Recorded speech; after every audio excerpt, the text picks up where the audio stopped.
Perang Makassar dan Prancis di Thailand.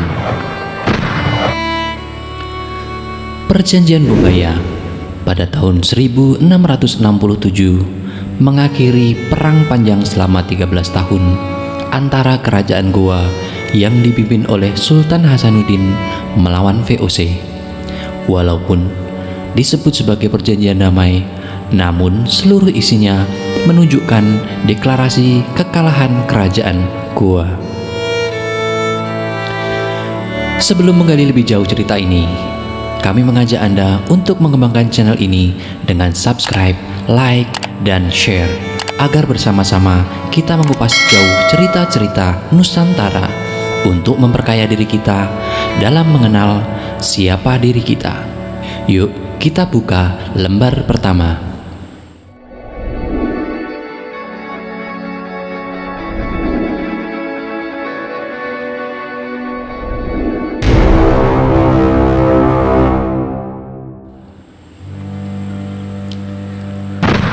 Kekalahan dari Belanda dan orang Bugis di bawah Arung Palaka tidak diterima oleh sebagian besar panglima kerajaan Goa. Selain Laksamana Karaeng Galesong, Laksamana Karaeng Bontonombo, dan Karaeng Bontomaranu, terdapat juga seorang lagi, yaitu Daeng Mangale yang pergi dari Makassar setelah perjanjian Bogaya tersebut. Daeng Mangale pergi dari Makassar karena ia tidak terima dengan pengesahan perjanjian Bogaya, kesepakatan yang justru melucuti superioritas kerajaan Goa Talo sebagai kekuatan maritim. Ia minggat, menolak tunduk pada Belanda. Menurut Muhammad Louisa Marzuki dalam bukunya Sirri, Bagian Kesadaran Hukum Rakyat Bugis Makassar, sebuah telaah filsafat hukum, ia menulis bahwa adik Sultan Hasanuddin itu terpaksa meninggalkan tanah kelahirannya pada tahun 1660 setelah difitnah salah satu istri raja.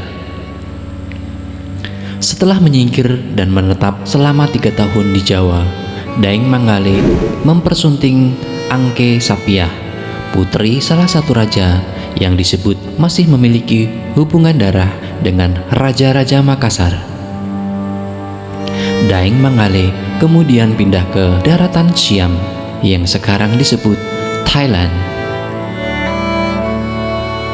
Permintaan suakanya kepada Raja Ayutthaya saat itu, Somdet Pranarai atau Ramatibodi III, dikabulkan. Singkat cerita, Daeng Mangale beserta keluarga dan 250 pengikutnya yang terdiri dari pria, wanita, dan anak-anak menjejakkan kaki di kerajaan Ayutthaya pada tahun 1664. Selanjutnya, Paul Garvais, sejarawan Prancis, melukiskan kedatangan mereka disambut baik oleh Raja Narai dan bahkan mereka diberi permukiman di pinggir sungai bertetangga dengan perkampungan orang-orang Melayu. Kebetulan orang Melayu dan orang Makassar sama-sama memeluk agama Islam. Dengan reputasi sebagai pasukan ulu, orang-orang Makassar waktu itu tak sulit membangun relasi dengan beberapa kelompok lain seperti Minangkabau, Champa, Gujarat, dan masih banyak lagi. Kehidupan awal Sang Daeng beserta komunitas Makassarnya berjalan baik-baik saja. Mereka menjadi bagian komunitas internasional di Ayutthaya.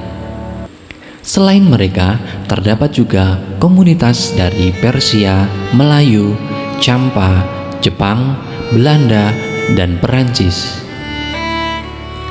Namun semuanya berubah ketika Raja Ayutthaya Pranarai mendatangkan serdadu-serdadu Perancis pimpinan Claude de Bourbon. Serdadu-serdadu itu didatangkan untuk menjadi pengawal sang raja. Kondisi di Ayutthaya yang rawan dengan kudeta perebutan tahta menyebabkan sang raja perlu mengamankan kekuasaannya. Kedatangan para serdadu Prancis ke Ayutthaya tidak lepas dari hubungan baik yang terbina antara Ayutthaya dan Prancis. Pada masa Pranarai, Ayutthaya mengirimkan delegasinya ke Perancis yang dipimpin Louis ke-14. Dalam sejarah Thailand, Pranarai dikenal sebagai raja yang membuka banyak hubungan dengan negara-negara barat. Tercatat, sekretaris kerajaan yang bernama Konstantin Falcon berasal dari Yunani. Ia merupakan seorang pegawai Serikat Dagang Hindia Timur Inggris atau EIC yang diangkat menjadi penasehat Raja Pranarai. Bagi Daeng Manggale, kedatangan serdadu-serdadu Prancis itu ibarat bencana. Dengan datangnya serdadu-serdadu Eropa itu, kedudukan raja semakin kuat, sehingga membuka peluang munculnya perbudakan di Ayutthaya terhadap orang-orang pendatang dari timur. Hal yang juga oleh komunitas kulit berwarna lainnya, terutama dari kalangan Muslim. Selain itu, Daeng Manggale juga bersitegang dengan Konstantin Falcon yang pada akhirnya mempertemukan dirinya dengan Prapetraca, kakak tiri Pranarai, yang juga tidak menyukai tindak tanduk sang raja yang terlalu pro-barat. Pranarai sendiri membiarkan istana kerajaan dipenuhi oleh orang-orang barat, terutama Prancis. Claude de Forbin, sang pemimpin serdadu Prancis, pun diangkat sebagai gubernur Bangkok. Berhembus pula kabar burung jika sang raja Pranarai hendak dikristenkan. Selain itu, sang raja yang menduduki tahta kerajaan lewat intrik di dalam keluarga pewaris tahta Ayutthaya juga berlindung di balik sokongan Prancis untuk meneguhkan kekuasaannya.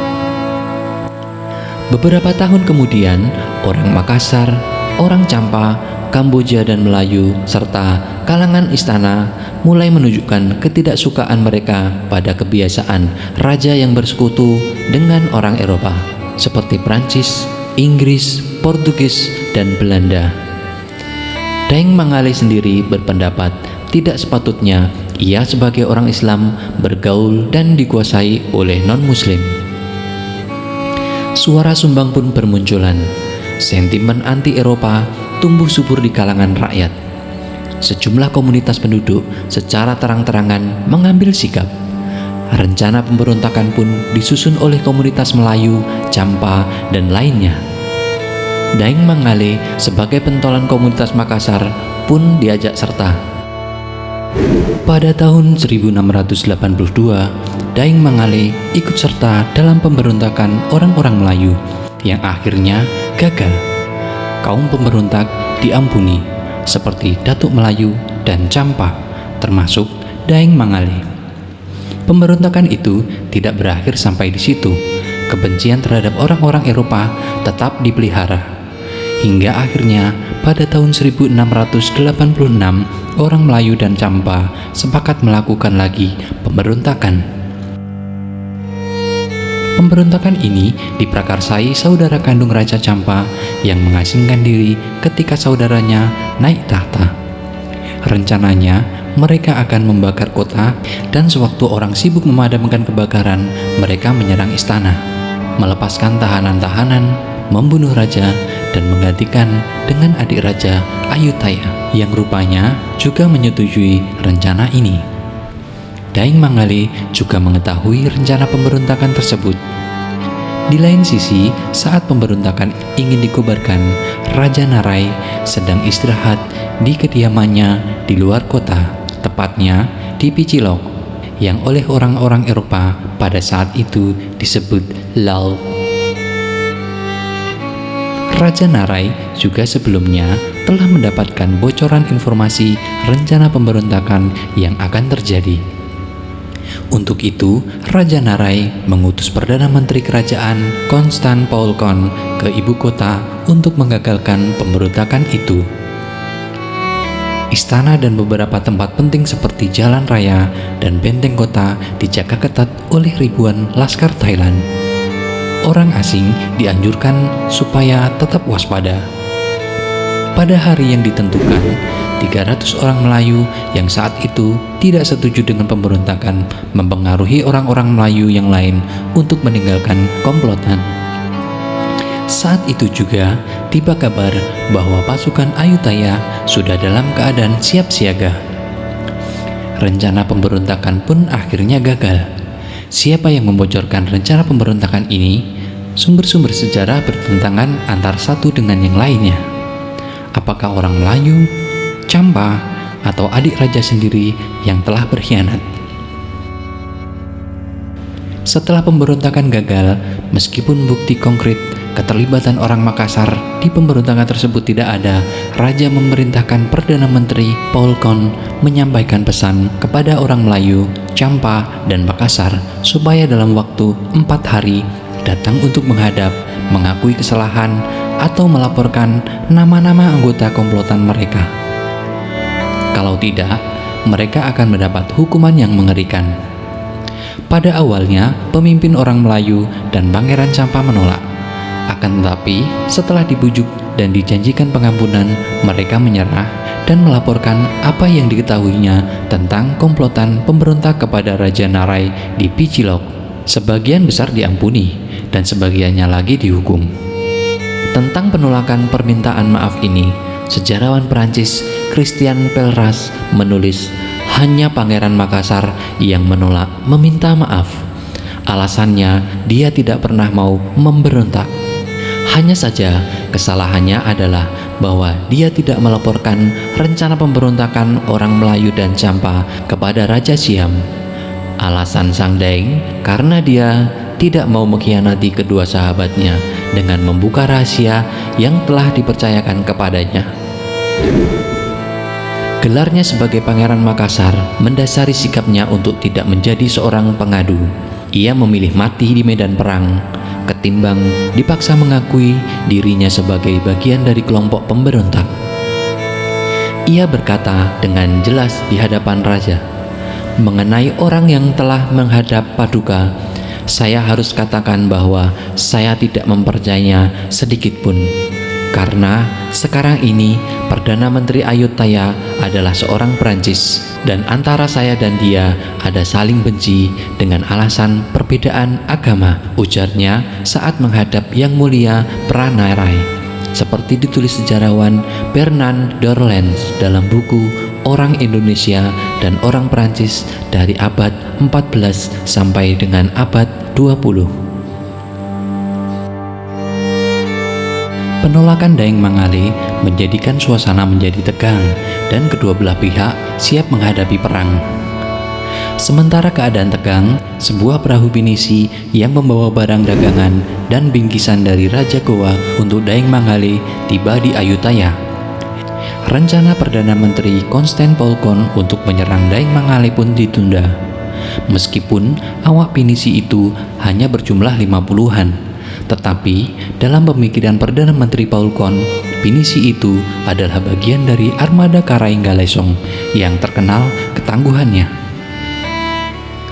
Kalau Daeng Mangale diserang pada saat itu, meskipun awak pinisi hanya 53 orang, ketangguhannya tetap saja memberi kekuatan tambahan kepada Daeng Mangale yang akan merepotkan. Sesudah dagangan habis dijual, nahkoda perahu pinisi itu minta izin pas jalan untuk meninggalkan Ayutthaya. Sebenarnya, pemberian pas itu hanya merupakan akal-akalan agar awak pinisi yang berjumlah 53 orang tidak menggabungkan diri dengan orang-orang Makassar di Ayutthaya. Semula, Perdana Menteri Konstantin Polkon merencanakan dan memerintahkan kepada 2 kapal patroli kerajaan yang dipimpin oleh kapten berkebangsaan Inggris bernama Coates menembak pinisi itu pada saat keluar dari kota. Dengan dalih tidak cepat mematuhi perintah berhenti untuk memperlihatkan pas jalannya kepada pengawal. Tetapi karena khawatir kantor perdagangan yang dekat dari sungai akan hancur apabila pecah peperangan, Polkon kemudian mengeluarkan perintah baru kepada Kapten Forbin, komandan benteng Bangkok di muara sungai.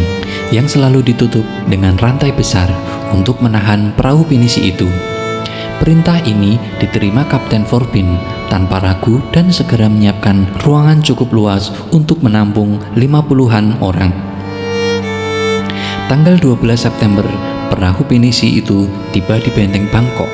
Setelah melihat sungai ditutup dengan rantai, nahkoda pinisi naik ke darat bersama 7 awak perahu untuk bertemu dengan komandan benteng. Kapten Forbin menerima dan menjamu mereka dengan hormat di ruangan makan perwira sembari memeriksa pas jalan mereka. Karena kekacauan yang terjadi di dalam negeri, saya memerintahkan untuk tidak meloloskan warga negara Siam ke luar negeri. Surat ini memang beres, tetapi penumpang dan awak perahu harus diperiksa. Setelah dipastikan tidak ada warga negara Siam, baru rantai sungai dibuka. Jadi, penumpang dan awak perahu harus naik semua di daratan, kata Kapten Forbin. Baiklah, asal mereka diperkenankan membawa senjata mereka. Kalau disuruh menanggalkan, itu bagi kami, orang Makassar, adalah penghinaan yang sangat besar. Kapten Forbin pun menerima permintaan nahkoda pinisi dengan pertimbangan pasukan di sekelilingnya cukup banyak dan semua bersenjatakan senjata api. Kemudian, nahkoda mengirim 2 temannya untuk memanggil awak pinisi naik di darat. Forbin kemudian keluar dari ruangan makan untuk memerintahkan kepada seorang ajudan bangsa Portugis supaya awak pinisi ditunggu di tengah jalan, dikepung, diambil senjatanya, dan ditangkap. Sementara itu, nahkoda dan 6 orang Makassar lainnya menunggu di ruang makan perwira. Yang ditugasi Kapten Forbin kebetulan lahir di Asia, menjelaskan kepada Kapten Forbin bahwa perintah ini tidak mungkin bisa dilaksanakan. Menurut pengalamannya, orang Makassar tidak bisa dikuasai kecuali kalau dibunuh. Tetapi Kapten Forbin tidak percaya sehingga perintahnya dipertahankan. 46 orang hanya bersenjatakan pisau dan tombak, tidak mungkin mampu menahan serangan serdadu yang bersenjatakan bedil. Kembali ke benteng, Kapten Forbin memerintahkan 20 serdadu Thailand untuk mengepung dan menangkap nahkoda beserta temannya yang sedang menunggu di ruangan makan perwira. Dengan ramah, Kapten Forbin kemudian menemui nahkoda dan temannya. Dengan meminta maaf berkali-kali, Kapten Forbin memberitahukan bahwa dia diperintahkan untuk menahan mereka. Suatu hal yang dia lakukan dengan sangat menyesal. Mendengar perkataan ini, ke-6 orang Makassar serentak menghunuskan senjata dari pinggang mereka dan terus mengamuk. Penerjemah dan 6 perwira Thailand yang ada di dalam ruangan itu pun terbunuh. Kapten Forbin pun hampir terbunuh. Dia diselamatkan serdadu yang segera masuk ke dalam ruangan dan menembak mati 4 orang Makassar. Nahkoda dan seorang temannya, meskipun luka-luka, sempat lolos dan melompat ke bawah dari tembok benteng itu. Sementara itu, awak pinisi yang tadinya menunggu di perahu sudah naik ke darat. Kapten Forbin yang baru mengerti kebenaran pendapat ajudan Portugis tadi segera mengirim 2 kompi orang Portugis yang dipimpin oleh Kapten Hu dan Kapten Minchin untuk menghadang mereka. Kapten Forbin sendiri memimpin 1 batalion Laskar Thai yang sedang mengikuti latihan militer pertama. Kurang lebih 50 langkah dari rombongan awak perahu pinisi yang belum tahu peristiwa yang baru terjadi di benteng, Kapten Forbin menyuruh mereka turun kembali ke perahu dengan pertimbangan lebih gampang menguasai mereka kalau berada di kapal karena mereka tidak mempunyai senjata api. Tetapi awak pinisi ragu dan curiga. Mereka menyatakan tidak akan kembali ke pinisi sebelum bertemu dengan nahkoda mereka. Melihat sikap mereka, Kapten Hu memerintahkan kompinya untuk memaksa. Tetapi begitu mereka bergerak, orang Makassar yang tadinya berjongkok segera meloncat berdiri, menghunus senjata mereka dan menyerbu dengan memakai sarung mereka yang tergulung sebagai perisai. Kapten Hu dengan 6 orang lainnya terbunuh. Setelah menembus kompi Kapten Hu, awak pinisi menuju ke arah batalion Thai. Meskipun terdiri atas lebih dari 1.000 orang, Laskar Thai panik, berlarian, kacau balau, dikejar oleh orang-orang Makassar dan banyak yang terbunuh. Sebagian pasukan Thailand yang masih hidup mundur ke dalam benteng, dan sebagian lagi lari ke kampung di belakang benteng. 6 orang Makassar mengejar mereka dan membunuh semua orang yang bergerak di situ. Kelompok awak pinisi lain menyerbu sebuah biara, membunuh penghuninya dan berkubu di situ. Kelompok yang lain kembali ke pinisi untuk mengambil tombak dan perisai, kemudian membakar perahu pinisi mereka sebagai tanda sudah siap untuk mati. Sesudah itu, mereka pergi membakar perkampungan dan menyerang Laskar Thailand dan membunuh semua orang yang ditemuinya di jalan, sehingga penduduk di sekitar berlarian atau melompat ke sungai untuk menyelamatkan diri. Kapten Forbin dengan satu pasukan kecil menembaki mereka. Akan tetapi, mereka mundur ke dalam hutan yang terlalu lebat untuk diikuti. Sementara itu, tibalah laporan mengenai sekelompok awak pinisi yang berkubu di dalam biara. Kapten Forbin ke sana dengan 80 laskar Thailand dan membakar biara.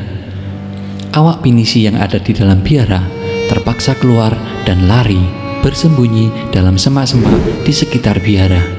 Dengan perlawanan yang begitu sengit, akhirnya mereka dibunuh satu persatu. Dalam pertempuran itu, 17 awak pinisi tewas. Tetapi mereka sempat membunuh 300 tentara Thai, termasuk orang Inggris dan Portugis. Sementara belum terhitung korban dari rakyat sipil. Sampai 3 minggu kemudian, orang Makassar terus bertahan dalam hutan dan hanya kadang-kadang keluar mencari makanan dalam kebun-kebun di sekitar hutan. Mereka tidak lagi mencapai perkampungan. Semua jalan dijaga ketat oleh pasukan Thailand. Lama-kelamaan, jumlah mereka berkurang. Beberapa di antaranya tewas dalam pertempuran kecil dan lainnya mati kelaparan. Akhirnya, Kapten Forbin memutuskan menyelesaikan pertempuran dengan mengerahkan 2 batalion mengepung hutan. Dengan berjalan dalam air setinggi 1 lutut, Kapten Forbin memimpin 1 kompi ke dalam hutan. 17 awak pinisi yang didapati masih hidup bertahan di atas bukit kecil yang dikelilingi air. Kapten Forbin menyuruh mereka menyerah dengan janji akan meminta pengampunan bagi mereka dari Raja Siam. Akan tetapi, orang-orang Makassar menganggap tawaran itu suatu penghinaan. Meskipun sudah sangat lelah, mereka melemparkan tombak ke arah laskar Thailand, lalu melompat ke dalam air dengan keris terhunus untuk penyerbuan terakhir. Dan akhirnya, mereka semua tewas. Perang di Bangkok selesai, tetapi perlawanan belum padam. Bagaimana nasib Daeng Mangale dan pengikutnya yang berada di Ayutthaya? Apakah mereka berhasil melawan? Kita sambung di part 2. Anda nanti dapat melanjutkan dengan klik tautan di atas atau link yang terdapat pada deskripsi. Terima kasih telah menonton video ini, secuil cerita tentang Nusantara. Tulis pendapat kalian di kolom komentar. Jika Anda menyukai video ini, dukung kami untuk memajukan channel ini dengan cara subscribe, like, dan share di media sosial kalian. Terima kasih. Wassalamualaikum warahmatullahi wabarakatuh.